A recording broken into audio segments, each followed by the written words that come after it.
Hello everyone, welcome back to my channel Gapshap with me में।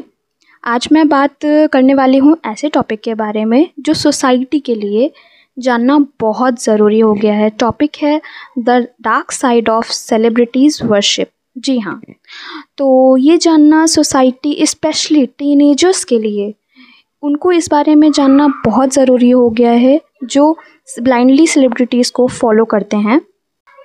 हाँ, मैं ये नहीं बोल रही हूँ कि सेलिब्रिटीज़ को आप लाइक मत करिए, प्रेज़ मत करिए, बट उनको ब्लाइंडली फॉलो करना, ऑब्सेशन बना लेना, ये गलत बात है। एडमायरिंग में और ऑब्सेशन में बहुत फ़र्क होता है, ये जानना बहुत इम्पॉर्टेंट है सबके लिए। तो मेन टॉपिक मैं इस बारे में कवर कर लेती हूँ कि इससे क्या क्या आगे आपको फ्यूचर आने वाले टाइम पे क्या क्या दिक्कत होने वाली है। अगर आप किसी सेलिब्रिटी को पसंद कर रहे हो, उनको एडमायर कर रहे हो, तो उससे किसी को हार्म नहीं होना चाहिए। एडमायरिंग नेचर ऑब्सेशन बन गया तो उससे आपकी इंडिविजुअलिटी को भी बहुत फ़र्क पड़ता है, जैसे कि आप अपनी पर्सनल आइडेंटिफिकेशन खो देते हैं। मैंने बहुत लोगों को देखा है जो सेलिब्रिटीज़ के लिए पागल हो जाते हैं अगर उन्होंने इसकी छोटी छोटी चीज़ों को लेकर के इतनी बड़ी वीडियो बना देते हैं, और उन इन्फ्लुएंसर से इन्फ्लुएंस हो करके जो आम पब्लिक है उन पे बहुत गहरा असर पड़ता है। वो भी उसी ट्रेंड को फॉलो करने के पीछे पड़े रहते हैं। किसी सेलिब्रिटी ने किसी अच्छी जगह खा लिया तो हम लोग सोचते हैं कि यार हम क्यों नहीं जा पा रहे हैं। तो इन सब से क्या होता है, माइंड पे बहुत बड़ा डिप्रेशन हो जाता है, गहरा असर पड़ता है, एंग्जाइटी होती है हमें। ये सब चीज़ें बहुत ही हार्मफुल हैं हमारे लिए। पर मैं आपको बता दूं, जो सेलिब्रिटीज़ होते हैं वो कभी भी अपनी पर्सनल लाइफ कैमरे पे नहीं दिखाते हैं, या फिर जो इन्फ्लुएंसर्स आजकल देख रहे हैं हम, वो कभी भी रोते हुए आपको नहीं हर चीज़ बताएंगे। वो दिखाएंगे कि सब अच्छा है उनके साथ, और हम उनको देखकर हमारे अंदर आता है कि यार हम कुछ नहीं कर पा रहे हैं, हम ऐसा क्यों नहीं कर पा रहे हैं, which is wrong, which is not acceptable at all. किसी को हम घर लेते हुए देख रहे हैं, किसी को घर में अपना इंटीरियर करते हुए देख रहे हैं, तो हमें लगता है कि हम क्यों नहीं करवा पा रहे हैं। तो इससे हमारे ऊपर फाइनेंशियल कॉन्सिक्वेंसेस बहुत ज़्यादा होते हैं। अगर हमने किसी को कार लेते हुए देख लिया तो हम सोचेंगे कि हमारे पास क्यों नहीं, हम इतनी अच्छी कार क्यों नहीं ले पा। पर मैं आप लोगों को बता दूं, ज़्यादातर लोग सिर्फ प्रमोशन ही करते हैं, उनका एक्चुअल में उस चीज़ से कुछ लेना देना नहीं होता है, बट इतना बढ़ा चढ़ा के दिखाते हैं कि देखने वाला भी उनकी तरफ अट्रैक्ट हो। इसमें एक बात और ये आती है कि जो सेलिब्रिटी कल्चर है वो लुक्स को बहुत प्रमोट करता है। हम लुक्स को देख कर के बहुत इन्फ्लुएंस हो जाते हैं। हाँ, मैं ये नहीं बोल रही हूँ कि लुक्स इम्पॉर्टेंट नहीं है, लुक्स बहुत इम्पॉर्टेंट है। हर व्यक्ति को अपने लुक्स को बेटर दिखाने का, उसको इन्हांस करने का पूरा हक होता है। प्रॉब्लम तब आती है जब मैं कई लोगों को देखती हूँ, छोटे छोटे बच्चों को, कि वो अगर एक बार कपड़ा पहन लिया उन्होंने तो वो दोबारा रिपीट नहीं करेंगे। वो इसलिए रिपीट नहीं करेंगे क्योंकि सेलिब्रिटीज़ और सो कॉल्ड इन्फ्लुएंसर्स रिपीट नहीं करते हैं, तो उनको ऐसा लगता है कि कहीं उनके स्टैंडर्ड्स लो ना हो जाएं, कहीं वो रिच ना, ऐसा ना हो कि वो रिच ना लगें। तो दूसरों की बात क्या करनी, मैं खुद अपनी बात बताती हूँ। बहुत पहले मैं भी ऐसे ही सोचती थी कि मैं कहीं दूसरा कपड़ा रिपीट कर लूँ, ये दोबारा पहन लूँ किसी फंक्शन में, तो कहीं मैं किसी से कम ना, लोग मेरे बारे में कुछ और ना सोचे कि इनके पास कपड़े नहीं हैं या ऐसा नहीं। तो ये सारे थॉट्स हमारे मन में चलते रहते हैं। तो मैं सबसे यही रिक्वेस्ट करूँगी, प्लीज़ प्लीज़ प्लीज़ आप इन्फ्लुएंस मत होइए।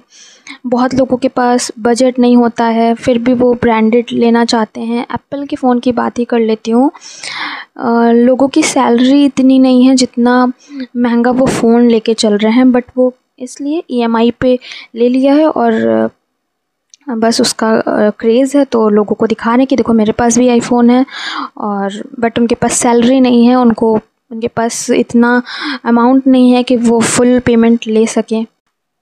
तो ये सारी चीज़ें हैं जो कि बहुत ही पेनफुल हैं। अगर आप गौर से देखेंगे तो बहुत ही भयानक चीज़ें हैं जो आने वाले टाइम पे गलत हो जाएंगी। इन्फ्लुएंस अच्छा होना चाहिए, बुरा इन्फ्लुएंस मेरे हिसाब से नहीं होना चाहिए।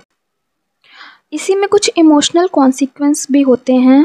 इमोशनल कॉन्सिक्वेंसेस ये हो सकते हैं कि हम सेलिब्रिटीज़ को बहुत इमोशनली कनेक्ट हो जाते हैं उनसे, हमें पता भी नहीं कि वो एग्जिस्ट कर रहे हैं कि नहीं कर रहे हैं, उनकी पर्सनैलिटी वैसी है जैसे हम समझ रहे हैं, कैसे हैं वो, लेकिन फिर भी हम उनसे इमोशनली कनेक्ट हो जाते हैं, जो कि हमारे लिए ही हार्मफुल है।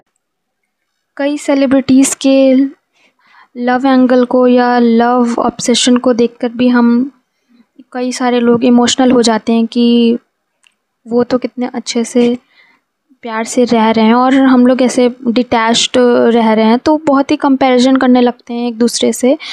बट वो ये नहीं देख रहे हैं कि जो भी कर रहे हैं सेलिब्रिटीज़ वो सिर्फ कैमरे के लिए होता है। बहुत लोग जेन्युइन भी होते हैं, बट मोस्टली कैमरे के लिए ही होता है। आप दिन भर 24 घंटे प्यार से नहीं रह सकते। डिप्रेशन और एंग्जाइटी की बात कर चुकी हूँ। बहुत ज़्यादा डिप्रेशन होता है लोगों को अच्छा देखते हुए, कभी कभी डिप्रेशन होता है, टू बी ऑनेस्ट।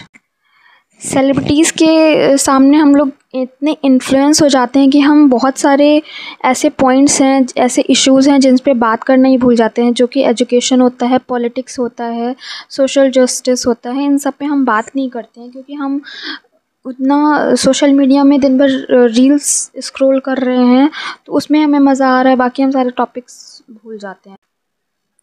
और सेलिब्रिटीज़ का इतना ऑब्सेशन क्यों होता है मुझे समझ में नहीं आ रहा है। मैंने तो कई फैंस को देखा है कि सेलिब्रिटीज़ के जो बॉडीगार्ड्स होते हैं उनको साइड हटाते रहते, किक करते रहते हैं, और खुद सेलिब्रिटीज़ खुद अपने फैंस से कभी कभी परेशान हो जाते हैं। वो जेन्युइन है, उनका परेशान होना जेन्युइन है। अगर आप किसी के भी पर्सनल स्पेस में जाएंगे तो वो परेशान हो जाएगा, तो ऐसा समझना चाहिए।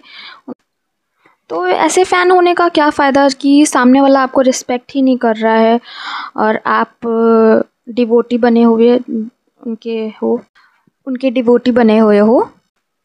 तो यही सारे हैं कि उनकी जो अनरियलिस्टिक ब्यूटी होती है, सक्सेस और उनका लाइफस्टाइल स्टैंडर्ड्स जो वो प्रमोट करते हैं, तो उससे हमारे ऊपर बहुत ही प्रेशर होता है, हमारी मेंटल हेल्थ पे, हमारी फ़िज़िकल हेल्थ पे।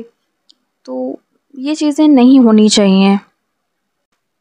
हाँ, अगर किसी सेलिब्रिटी का इन्फ्लुएंस अगर हमारे ऊपर अच्छे वे में हो रहा है, जैसे कोई सेलिब्रिटी ने कोई अच्छा कैरेक्टर प्ले किया मूवी में और अगर हमने उसको अडॉप्ट कर लिया, तो फिर तो हमारे ऊपर अच्छा इन्फ्लुएंस हो रहा है, वो हमें हार्म नहीं कर रहा है, वो हमें बेनिफिट कर रहा है, तो वो उसमें प्रॉब्लम नहीं है। बट प्रॉब्लम है जो हमें हार्म करे। बस यही है मेरा आज का टॉपिक, और मैं लोगों से बस यही रिक्वेस्ट करूँगी कि बी योरसेल्फ, किसी के जैसा मत बनो। आप जैसे हो वैसे अच्छे हो। आपकी हाइट कम है, आप मोटे हो, पतले हो, जैसे भी हो, अच्छे हो, एटलीस्ट आप रियल हो, ये बहुत इम्पॉर्टेंट है। तो आज के लिए बस इतना ही, और बाकी मैं नई टॉपिक के साथ दोबारा मिलूँगी। आप प्लीज़ मुझे कमेंट में करिए कि आपको मेरा ये टॉपिक कैसा लगा, और अच्छे अच्छे टॉपिक्स मैं लाती रहूँगी। Thank you so much.